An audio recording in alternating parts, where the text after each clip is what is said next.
Si Vice kasi, yung mga tsuhin ko, tiyahin ko, nagtrabaho sa kanya, sa Nana Esper. Nagtrabaho sa Nana Esper. Sa nanay niya? Opo. Tapos yung tsuhin namin, isa, yung aging, barkada niya at saka yung kumpare niya. Parang hindi na iba sa amin yan. Kaya nung tumakbo yan na kunsihan, andinaryo na kami lahat. Kaya magmula nung kunsihal siya, hanggang sa ngayon, pati yung mga anak ko, sa kanya na. Opo. Ano siya naging parte ng inyong journey sa inyong pagpapagaling? Noon kasi, nasa lahat ko nga, may bukol ako. Saan? Sa breast. Okay. Ngayon, kung hindi na parang hindi na iba ang ano ko sa kanya, kinat ko siya agad. Vice, may bukol ako saan? Sa kanan, sa breast, sabi kong ganyan. Kailan yan? Konsehal na po siya, Vice Mayor? Ngayon lang, kailan lang to? Kailan lang yan? Ito nung magsasantaon pa lang ito na-operahan eh.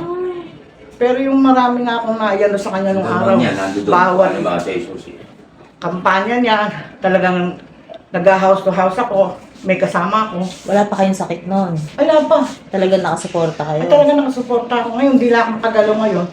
Kasi nga may sakit ako. Pero siya ang nag-opera sa akin, walang bayad. Siya talaga. Eh sa akin, ma'am, bawat resetang ibibigay niya sa akin, yun ay nakaano sa akin utang na loob yun. Kahit Hindi naman yun. naniningil si Vice.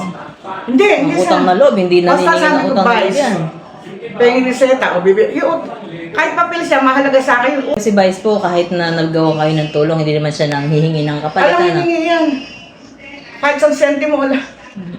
Ko, napakabait niyan, napakabait. Kaya sabi ko, kamisado ko na yan, 18 anyos lang ako, Candelaria na ako. 64 na ako, magsi-65 na ako. Oo.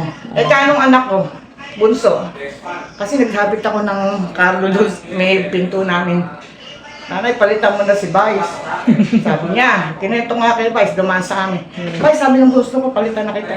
Eh kung tatakbo akong Vice si Cons, papalitan na kita. Sabi ko, tawa nga ng takwa. Aba, kanya.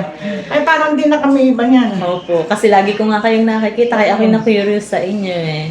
Kaya mula sa phone ako, nagka-cellphone ako. Saan nakalagay? Siya talaga Nandito yan, nandito. Okay. Kaya sabi ng mga tao sa amin, pasado daw akong ano yan. Eh, talaga ako ganun. Kasi utang na loob, sabi ko ganyan.